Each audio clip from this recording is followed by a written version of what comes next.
Hello and welcome to XFlow hosted on the cloud. You log in via an internet browser. You will notice throughout this demonstration I'm never going to leave the internet browser. No plugins are required. When you log in, you're brought to the dashboard. The dashboard is where you organize your models, projects, tasks, and sample projects. If I click on import, I can see that I can import many different types of CAD surfaces, as well as solver input, which are pre-constructed cases tarbled together, and then also pre-calculated solutions, so I can bring that in for post-processing later on. I can make models private, where I can only access them, or company-wide, which would be one model given access to everyone within your company.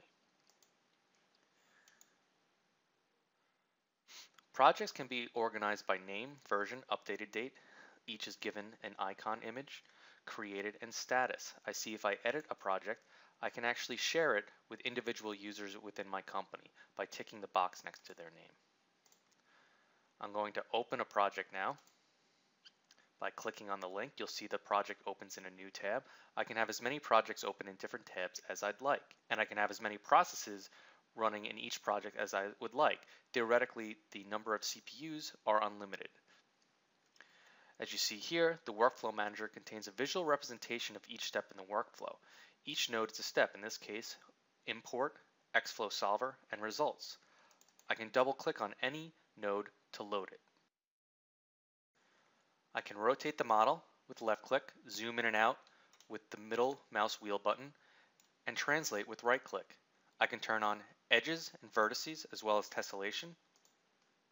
I can also pop this view out full screen to take advantage of my full screen real estate.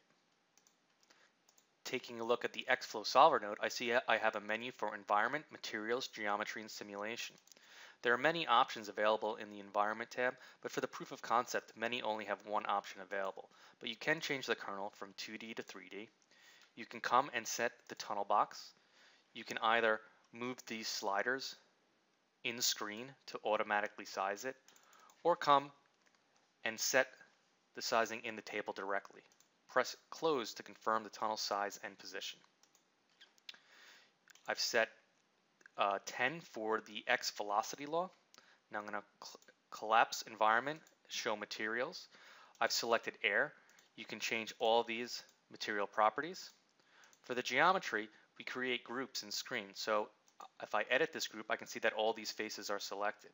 So I can come and I can select faces individually. I can use the paintbrush to wave across the surface. Flood fill, adjacent faces. In this case, I want to put all the faces in one group, so I'll use the zone select tool. When I confirm the selection, I see the face count that has been added to that group. For the simulation, I've set the number of domains, the right format, simulation time, current number, resolve scale, and frame frequency. When I click run now, this process will be launched in the cloud. Let's take a look at the post-processing available. Double click on the node to load it.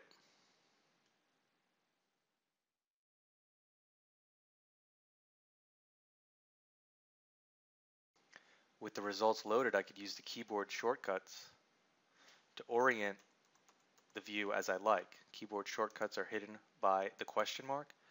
I can choose the center and zoom in to this area.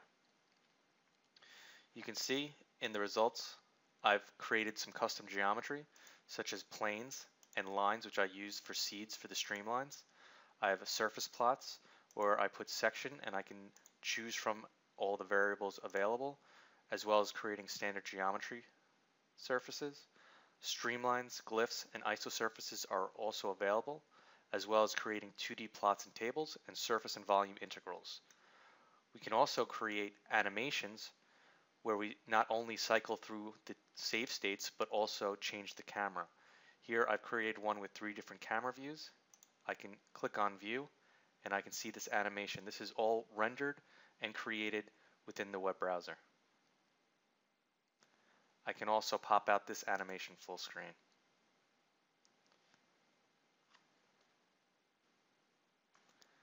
I'm going to open up a second browser now with another user and open up the import model. Now I can collaborate in real time with other users. I'm going to switch to collaboration mode. I can see on the left I'm signed in as Demo 1, and on the right as Demo 2.